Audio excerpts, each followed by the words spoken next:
మీరు అంటున్నారు ఏంటంటే చర్చికి రమ్మని, జగన్మోహన్ రెడ్డి గారిని ఎవరో చర్చికి రమ్మని లోకేష్ గారు చెప్తున్నారు. లోకేష్ గారు, నేను ఒక మాట అడుగుతున్నాను, ఇది జగన్మోహన్ రెడ్డి గారికి మీకు మధ్య జరుగుతున్న డిఎస్సి కాదు, ఆయన చర్చికి పిలవడానికి. విషయం ఏంటంటే ఇది జగన్మోహన్ రెడ్డి గారికి మీకు జరుగుతున్నది కాదు, ఇక్కడ మాకు విద్యార్థులకి గవర్నమెంట్ కి జరుగుతున్నది. గవర్నమెంట్ లో ఈ రోజు మీరు ఉంటారు, లేకపోతే మీరు ఉంటారు. మీకు చేత కాలేదు గవర్నమెంట్ నుంచి పక్కెళ్ళిపోండి. మాకు ఉచిత విద్య, ఉచిత వైద్యం ఇలాంటివి చేసే గవర్నమెంట్ మేము ఎలా నడుపుకోవాలని మేమే వచ్చి నడుపుకుంటాం. ఎడ్యుకేటెడ్ పీపుల్ చాలా మంది ఉన్నారు.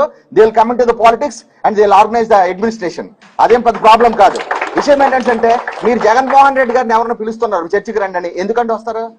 మీరు ఆయన పిలుస్తున్నారు, ఆయన రారు. మీరు ఆయన పిలుస్తున్నారు, ఆయన పిలుస్తారు, మీరు వెళ్ళరు.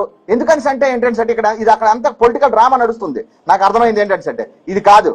విషయం ఏంటంటే ప్రాబ్లం మాది. చర్చకి మమ్మల్ని పిలండి, మేము వస్తాం, మేము ఎక్కడికైనా వస్తాం. జేఏసీ మీరందరూ రెడీనా?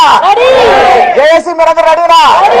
మేమందరం వస్తాం సార్. మీరు ఎంతమంది కూర్చుంటారో, మీరు కమిషనర్, మీ ఎడ్యుకేషన్ కమిషనర్, ఎవరెవరు who are the part and parcel of DSC, total recruitment కి సంబంధించిన part and parcel of DSC ఎవరెవరైతే ఉన్నారో మీరు అందరూ చర్చగా కూర్చోండి, మేమందరం వస్తాం.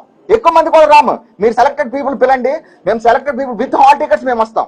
విత్ హాల్ టికెట్స్ అంటే with call letters and hall tickets అంటే అభ్యర్థులు